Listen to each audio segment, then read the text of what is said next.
નમસ્કાર દોસ્તો, હું પિનાકિન મારું લક્ષ્યમ એકેડેમીમાં આપ સૌનું ફરીથી હાર્દિક સ્વાગત કરું છું.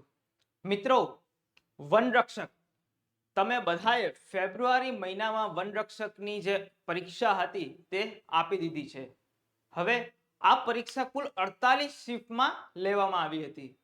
ત્યારબાદ આ પરીક્ષાની પ્રોવિઝનલ આન્સર કી જાહેર કરવામાં આવી હતી અને આ જાહેર થયા બાદ ઘણા બધા વિદ્યાર્થીઓએ એટલે કે ઉમેદવારોએ આની અંદર વાંધા અરજીઓ નાખેલી હતી કે આની અંદરના જે જવાબ છે તે ખોટા છે. આ વાંધા અરજીઓને લીધે આ જે આન્સર કી છે, ફાઇનલ આન્સર કી, તેને જાહેર કરવામાં ઘણો બધો ટાઈમ લાગ્યો અને થોડા દિવસ પહેલા ગુજરાત ગૌણ સેવા પસંદગી મંડળના અધ્યક્ષ શ્રી હસમુખ પટેલ સાહેબ દ્વારા એક ટ્વીટ કરવામાં આવ્યું કે આ પરીક્ષાની ફાઇનલ આન્સર કી જાહેર કરવામાં આવી છે. હવે આ ફાઇનલ આન્સર કી જાહેર થયા બાદ આ જે આન્સર કી હતી તેમાં પણ હજુ સુધી કોઈ પણ જાતના સુધારા થયા ન હતા. એટલે કે અમુક પ્રશ્નોના જવાબમાં હજી વિસંગતતા હતી, જેને લઈને ફરીથી હસમુખ પટેલ સાહેબે ટ્વીટ કર્યું કે કોઈ પણ વિદ્યાર્થીઓને આમાં અન્યાય નહીં થાય, એટલે કે આ ફાઇનલ આન્સર કી છે તે ફરીથી રિવ્યુ કરવામાં આવશે. આ વાત શ્રી હસમુખ પટેલ સાહેબ દ્વારા કહેવામાં આવી હતી અને હવેથી આ ફાઇનલ આન્સર કીની વાંધા અરજીઓ તમે પણ નાખી શકો છો. હવે રહી વાત વનરક્ષક. પહેલા તો વનરક્ષક શું, આ જે પોસ્ટ છે તેની જવાબદારી શું હોય છે, કામગીરી શું હોય છે, તેનો પગાર શું હોય છે, તેનું પ્રમોશન ક્યારે મળે છે, શું કયું પ્રમોશન મળે છે, બદલી ક્યારે થાય છે, આ બધા પ્રશ્નોના જવાબ તમને આજે આ વિડીયોમાં મળી જશે. તમને બધાને થતું હશે કે આ વનરક્ષકની કામગીરી, પગાર શું હોય છે, તો ચાલો જાણીએ આ બધી માહિતી સંપૂર્ણ ડિટેલમાં. બરાબર છે. પહેલા તો વનરક્ષકની પગાર કેટલો હોય છે, વનરક્ષક જે ભરતી છે તેનો પગાર. મિત્રો, વનરક્ષક ભરતીનો પગાર જે છે, જે કોઈ પણ વ્યક્તિ વનરક્ષક બને છે તેને 5 વર્ષ માટે ફિક્સ 26,000 રૂપિયા આપવામાં આવે છે. પહેલા 19,950 હતો. હાલમાં ગુજરાત સરકાર દ્વારા જે ફિક્સ કર્મચારીઓ છે તેને પગાર વધારો કરવામાં આવ્યો છે, જેને લઈને અત્યારે વનરક્ષકનો પગાર 26,000 રૂપિયા છે. બરાબર છે. 5 વર્ષ બાદ જો કોઈ પણ જે વનરક્ષક છે તે 5 વર્ષ બાદ તેને 1800 ના ગ્રેડ પે મુજબ પગાર આપવામાં આવશે. બરાબર છે. અને ખાસ આ વનરક્ષકની 24 કલાકની ડ્યુટી હોય છે, 24 કલાક. અને જો કોઈ પણ વનરક્ષકને તેના ઝોનથી અલગ કોઈ પણ જગ્યાએ કામગીરી કરવા માટે મૂકવામાં આવે છે તો ત્યારે તેને ટીએડીએમ પણ મળવા પાત્ર રહેશે. ક્યારે? જ્યારે કોઈ પણ બહાર મૂકવામાં આવે છે ત્યારે ટીએડીએમ મળે છે. અને રજા પગાર મળવા પાત્ર નથી. રજાનો પગાર કોઈ પણ જાતનો મળતો નથી. આ ખાસ રજાનો પગાર મળશે નહીં. ત્યારબાદ નેક્સ્ટ જોઈએ તો વનરક્ષક તરીકેની કામગીરી શું હોય છે, એક વનરક્ષકે શું કામ કરવાનું હોય છે તે જોઈએ. બરાબર છે. પહેલા તો કોઈ પણ વનરક્ષકની જે મેરિટ લિસ્ટ બહાર પડે છે ત્યારબાદ વનરક્ષકનું ઝોન મુજબ કામગીરી થતી હોય છે અને મેરિટ લિસ્ટ મુજબ ઘણીવાર એવું થાય છે કે મેરિટ લિસ્ટ મુજબ એને કામગીરી આપવામાં આવે છે અને ઘણીવાર એવું થાય છે તેની માંગણી મુજબ તેને કામગીરી આપવામાં આવે છે. હવે જોઈએ તો એની કામગીરી શું હોય છે. કામગીરી એની 4 પ્રકારની હોય છે. બરાબર છે. જેમાં પહેલી કામગીરી હોય છે વાઇલ્ડ લાઈફને લગતી. બરાબર છે. વાઇલ્ડ લાઈફને લગતી કામગીરી હોય છે. બીજી કામગીરી હોય છે વિસ્તરણને લગતી. કોઈ પણ વનરક્ષકને જો કાં તો વાઇલ્ડ લાઈફમાં મૂકે છે કાં તો વિસ્તરણમાં મૂકે છે. હવે ત્રીજી કામગીરી હોય છે નોર્મલ કામગીરી. બરાબર છે. અને ચોથી કામગીરી હોય છે સંશોધનની કામગીરી. બરાબર છે. હવે આ 4 પ્રકારને આપણે ડિટેલ સમજીએ કે કઈ પ્રકારની કામગીરી હોય છે. જેમાં પહેલું હોય છે વાઇલ્ડ લાઈફ. જો કોઈ પણ ઉમેદવારને વાઇલ્ડ લાઈફમાં કામગીરી કરવામાં મૂકે છે તો તેને શું શું કરવાનું હોય છે. હવે એમાં પહેલું આવે છે કે વન્યજીવોના સંરક્ષણની જવાબદારી, એટલે કે કોઈ પણ વન્ય સિંહ, દીપડા, વાઘ એવા વન્યજીવો હોય તેનું રક્ષણ કરવાનું કામ આ ફોરેસ્ટ ગાર્ડનું હોય છે. બરાબર છે. હવે બીજું કામ શું હોય છે કે વન્ય પ્રાણીઓને રેસ્ક્યુ કરવાનું હોય છે. કોઈ પણ વન્ય પ્રાણી હોય, કૂવામાં પડી ગયું હોય કે એવી જગ્યાએ ફસાઈ ગયું હોય કે ગામના કૂવામાં પડી ગયું હોય, એને રેસ્ક્યુ કરવાની, અથવા કોઈ પણ વન્ય પ્રાણીનું એક્સિડન્ટ થઈ ગયું હોય, ઈજા થઈ ગઈ હોય, તેને રેસ્ક્યુ કરી અને તેને દવાખાને લઈ જવાનું અને તેને સારવાર કરવાનું કામ આ વાઇલ્ડ લાઈફ માટેની કામગીરીમાં હોય છે. ત્રીજું છે અભયારણ્ય અને પાર્કમાં કામગીરી. એટલે ગુજરાતના અલગ અલગ જિલ્લામાં અલગ અલગ અભયારણ્ય અને પાર્ક આવેલા છે, તેની અંદર તેને કામગીરી કરવાની હોય છે. બરાબર છે. પાર્કમાં ધારો કે જુનાગઢમાં છે શક્કરબાગ છે, વેળાવદર છે, ગીર છે, અલગ અલગ જગ્યાએ તેને કામગીરી સોંપવામાં આવે છે. બરાબર છે. ચોથું છે પ્રવાસન વિસ્તરણનું કામગીરી. કોઈ પણ પ્રવાસન સ્થળ હોય તેની જગ્યાએ વન્યજીવો રહેતા હોય, બરાબર છે, તેનું સંરક્ષણ કરવાનું, તેની કેવી કામગીરી કરવાની હોય છે. ત્યારબાદ જોઈએ તો વન્ય સંપત્તિની જાળવણી કરવાની હોય છે. જે કોઈ પણ વન્ય સંપત્તિ છે, વૃક્ષો છે, વૃક્ષોના લાકડા છે, એવી બધી વસ્તુ હોય છે, એ વન્ય સંપત્તિ કહેવાય. એ સંપત્તિનું જાળવણી કરવાનું કામ આ વાઇલ્ડ લાઈફની કામગીરીમાં હોય છે. એટલે કે જો કોઈ ઉમેદવારને વાઇલ્ડ લાઈફમાં મૂકવામાં આવે છે, તેને આ પ્રકારની કામગીરી કરવાની રહેશે. ત્યારબાદ નેક્સ્ટ જોઈએ તો વિસ્તરણ. જો કોઈ પણ ઉમેદવારને વિસ્તરણમાં મૂકવામાં આવે છે તો તેને કયા પ્રકારની કામગીરી કરવી પડશે? ચાલો જોઈએ કે પહેલા તો આવે છે વન મહોત્સવ. તમને બધાને ખબર હશે કે દર વર્ષે વન મહોત્સવ કરવામાં આવે છે. આ વન મહોત્સવમાં તેને પોતાની કામગીરી કરવાની હોય છે, એ પણ ઝોન મુજબ કામગીરી કરવાની હોય છે. બીજું છે રોડ વૃક્ષારોપણ. એટલે કે રોડની બંને સાઈડ જે વૃક્ષ વાવવામાં આવે છે તેનું કામ કરવાનું હોય છે. એટલે કે પટ્ટી વાવણી, જે પટ્ટીમાં જે વૃક્ષો વાવવામાં આવે છે તે કામ આ વિસ્તરણ વિભાગમાં કરવામાં આવે છે. ત્યારબાદ નર્સરીને લગતી કામગીરી. નર્સરીની અંદર અલગ અલગ છોડવા વાવવા છે અને વાવીને અને તેનું વેચાણ કરવાનું, તેનું રજિસ્ટર મેન્ટેન કરવાનું, કેટલા રૂપિયા આવ્યા, શું આવ્યું, એ બધી કામગીરી આ વિસ્તરણ વિભાગમાં કરવામાં આવે છે. ત્યારબાદ વૃક્ષોનું કટિંગ. હવે અલગ અલગ જગ્યાએ કોઈ પણ વાર એવો આરએફઓ ના ઉપરા અધિકારીનો ફોન આવે કે અહીંયા વૃક્ષોનું કટિંગ થાય છે, તેને અટકાવો. એટલે તેને તે જગ્યાએ જવાનું અને જે વૃક્ષોનું કટિંગ થતું અટકાવવાનું, અથવા કોઈ પણ એવો કોલ મળે કે કોઈ પણ જાણકારી મળે તો ત્યાં જઈને આ કટિંગ અટકાવવાનું કામ વિસ્તરણ વિભાગમાં કરવામાં આવે છે. ચોથું છે માલ ઢોરથી થતું નુકસાન.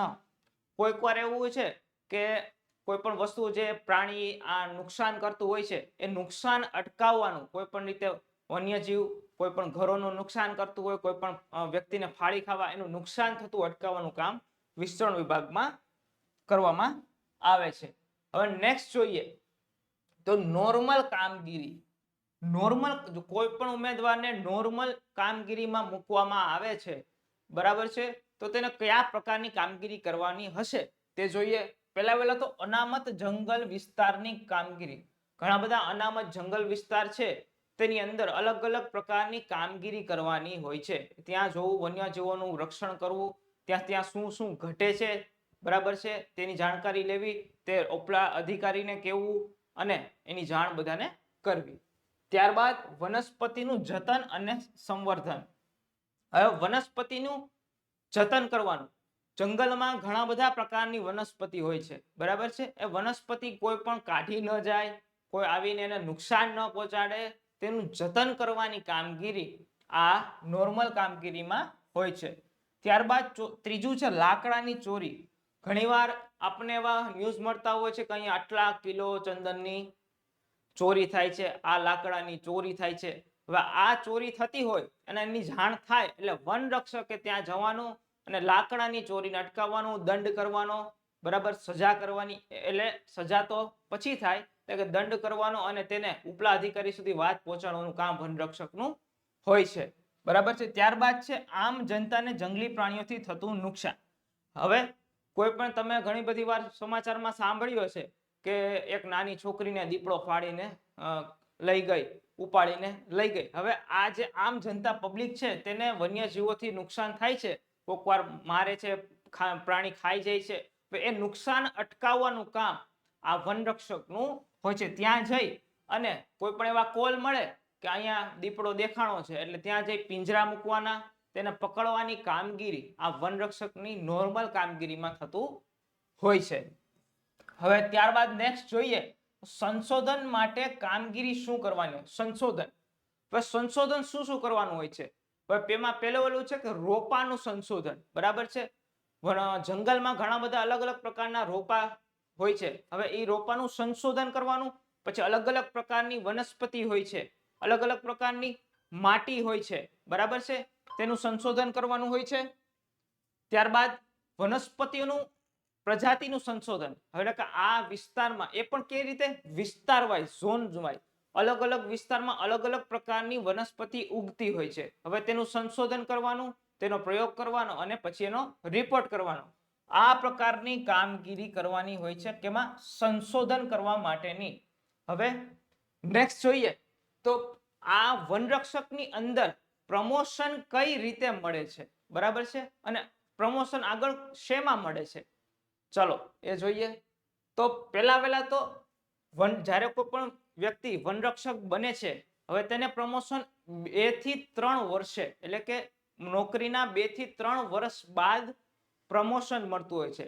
હવે પ્રમોશન વનરક્ષક થયા પછી તેને વનપાલની, જેને આપણે ફોરેસ્ટર તરીકે ઓળખીએ છીએ, વનપાલનું પ્રમોશન મળે છે. ત્યારબાદ તેને રેન્જ ફોરેસ્ટ ઓફિસર એટલે કે આપણે બોલીએ છીએ RFO, રેન્જ ફોરેસ્ટ ઓફિસર તરીકેનું પ્રમોશન મળે છે. આ પ્રમોશન કઈ રીતે મળશે? આ પ્રમોશન તમને ખાતાકીય પરીક્ષા આપવાથી તમને પ્રમોશન મળશે, જેમાં કેટેગરી વાઇઝ અલગ અલગ રીતે તમને પ્રમોશન મળી શકશે. અને ખાસ વાત, જો કોઈ પણ વનરક્ષક હોય તેની વર્દી હોય તેની ઉપર 1 સ્ટાર હોય છે. કેટલા? 1 સ્ટાર. વનપાલ હોય છે તેની ઉપર 2 સ્ટાર હોય છે, બરાબર. અને રેન્જ ફોરેસ્ટ ઓફિસર છે તેની વર્દી ઉપર 3 સ્ટાર હોય છે. હવે રેન્જ ફોરેસ્ટ ઓફિસર પછી SCF DCF અલગ અલગ રીતે પ્રમોશન મળતા હોય છે.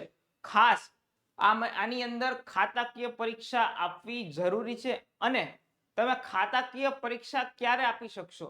જ્યારે તમે ટ્રેનિંગ પૂરી કરો છો, આ વનરક્ષક તરીકેની ટ્રેનિંગ પૂરી કરો છો, આ ટ્રેનિંગ પછી તમારે એક તાલીમની પરીક્ષા આપવાની હોય છે.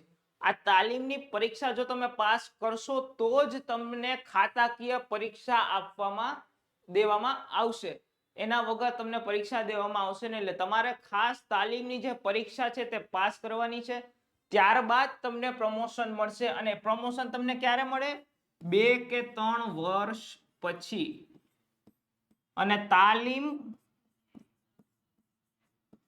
પરીક્ષા આપ્યા બાદ, બરાબર છે.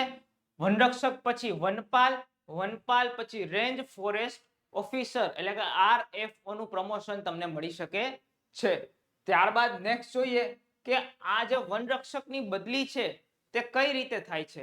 હવે જો કોઈ પણ સ્ત્રી હોય તો તેની બદલી 1 વર્ષ પછી થઈ શકે છે. ધારો કે કોઈ પણ જગ્યાએ તેને 1 વર્ષ થઈ ગયા, હવે તો તેની સ્ત્રીની બદલી 1 વર્ષે થઈ શકે છે.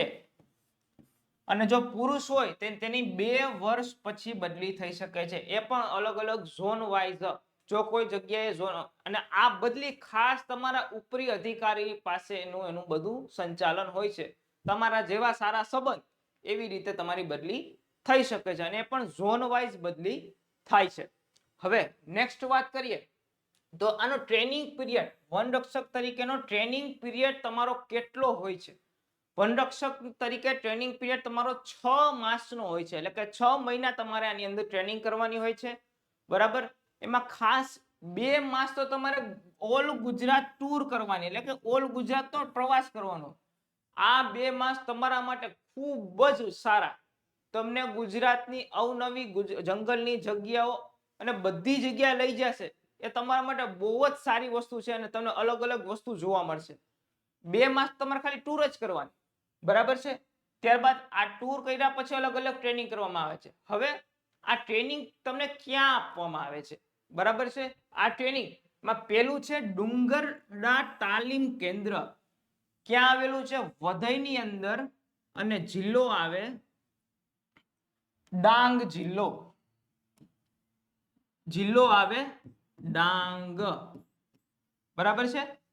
ડાંગ જિલ્લો આવે અને ડુંગરલા તાલીમ કેન્દ્રની અંદર તમને ટ્રેનિંગ આપવામાં આવે છે. આમાં ખાસ જે પુરુષ ઉમેદવારો છે તેને અહીંયા તાલીમ આપવામાં આવે છે. અને બીજું છે કાકરાપાડ તાલીમ કેન્દ્ર, જે માંડવી ખાતે આવેલું છે અને જિલ્લો લાગે છે સુરત.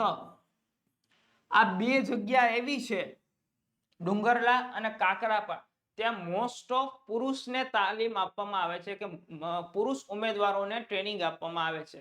જે ત્રીજું જે છે તે રાજપીપળા ખાતે તાલીમ કેન્દ્ર છે, એ નર્મદા જિલ્લામાં આવેલું છે, કે જ્યાં મહિલાઓને તાલીમ આપવામાં આવે છે. અને સાથે સાથે જે રેન્જ ફોરેસ્ટ ઓફિસર તરીકે નિમણૂક પામેલા છે તેને તાલીમ આ રાજપીપળા તાલીમ કેન્દ્ર ખાતે આપવામાં આવે છે. જો રાજપીપળા તાલીમ કેન્દ્ર રેન્જ ફોરેસ્ટ ઓફિસરની કોઈ પણ ટ્રેનિંગ ન હોય ત્યારે મહિલાઓને ત્યાં ટ્રેનિંગ આપવામાં આવે છે. હવે જોઈએ તો આ જે તમને 4 પ્રકારની જે કામગીરી મેં તમને સમજાવી એ કઈ રીતે આપવામાં આવે છે. વર્ષ જે 2013 ની જે નિમણૂક આપવામાં આવી હતી એ પોતાની માંગણી મુજબની જે કામગીરી છે એ કરવામાં આવી હતી. એટલે કે જે ઉમેદવારે માંગ્યું એ પ્રમાણે એને તે જગ્યાની કામગીરી આપવામાં આવી હતી. અને વર્ષ 2016 માં મેરિટ મુજબ જે કોઈ પણ વિદ્યાર્થીને મેરિટ ઊંચું એ પ્રકારની કામગીરી તેને આપવામાં આવી હતી. બરાબર છે. તો આ સાથે આ તમામ જે માહિતી હતી વનરક્ષકની જોબને લગતી તે અહીંયા પૂર્ણ થાય છે. અને તમને એવી ટ્રાય કરી છે કે સૌથી સરળ રીતે આ માહિતી સમજી શકાય.